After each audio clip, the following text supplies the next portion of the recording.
I've always been a bit of a loner, with pretty much no social life outside of my job. My only companion is my vast array of video games that I've been collecting for years. I don't talk to my family at all anymore because of numerous fallouts I've had with them over the years. I just honestly can't stand being around people who are slaves to the bottle. The simplest things become a over-exaggerated clusterfuck. Growing up was never easy with two drunken parents who were for most of the time too blitzed to even notice me. Video games were always an escape for me. I've been playing video games for nearly 20 years now. I have a weekly routine: work, eat, video games, sleep, then repeat. I get a lot of my productive gaming done on the weekends. I sat down after work one night to indulge in my obsession. I was feeling kind of nostalgic that evening, and my eyes found themselves staring down the GameCube section of my glorious and masterfully assorted video game shelf that I keep next to my TV. I eventually came across a title that I hadn't played in a long while: Eternal Darkness, Sanity's Requiem. When this game first came out, I was blown away by its fourth-wall-breaking tactics and suspenseful gameplay. It's truly a underrated classic in my opinion, and a must-play for any survival horror enthusiasts. Forgive the nerd in me. The game has what's called a sanity meter. When the enemies in the game glare at you, they sometimes emit a green glow from their eyes. This apparently drives your character insane, and things begin to happen in the game as your sanity meter depletes.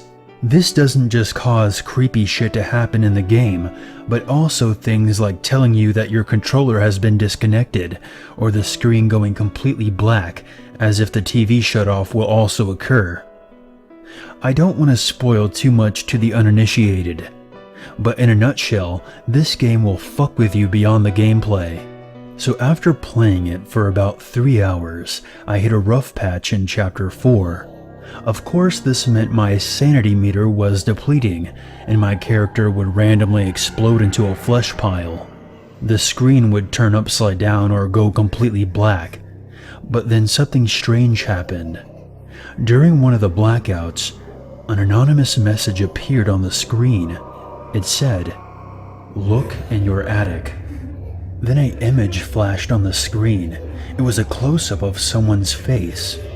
I only saw it for a split second, but it appeared to be a ghastly-looking woman with pale white eyes and sharp, jagged teeth. She had a sickening grin on her face, with what appeared to be blood dripping from her mouth. Now, this kinda gave me the creeps, because I do in fact have an attic in my house. I only use it for storage though. The image disappeared from the screen, and the gameplay went back to normal. I chalked it up to my imagination. After all, it was a long day at work, and I was getting ready to turn in soon.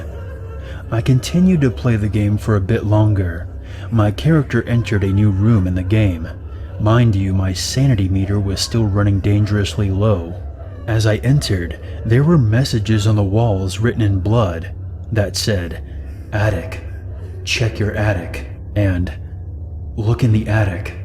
Then the horrid face popped up on the screen again, coupled with a screaming sound effect.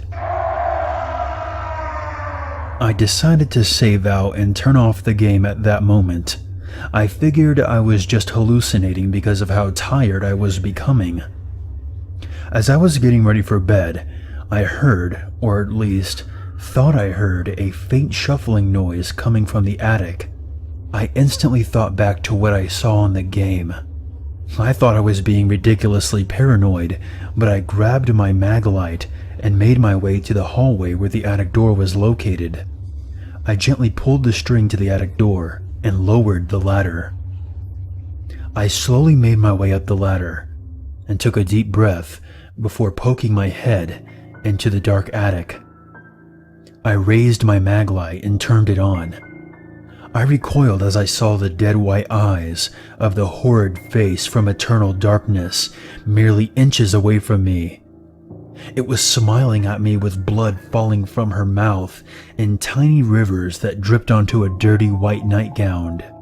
The creature let out a shriek as it lunged at me, and I screamed and closed my eyes as I waited for its razor-sharp teeth to dig into my scalp.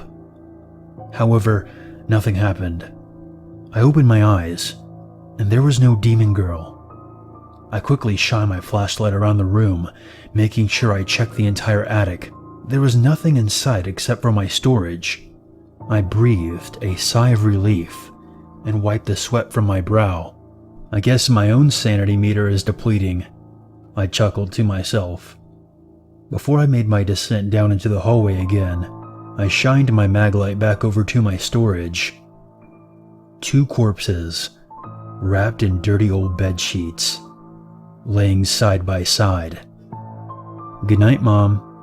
Good night, Dad," I say, before closing the attic door.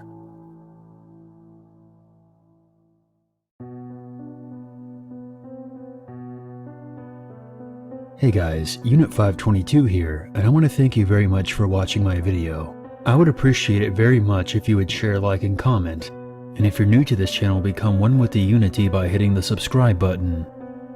If you have a scary story or experience that you want featured on this channel, you can always send it to my email or post it on the Free Horror Stories subreddit. The links for those can be found in the description below. If you would like to help out this channel even more, consider a PayPal donation. And for more updates, be sure to follow me on Twitter. There's nothing wrong with a little darkness in your life, as long as you never forget there's always a reason to be afraid.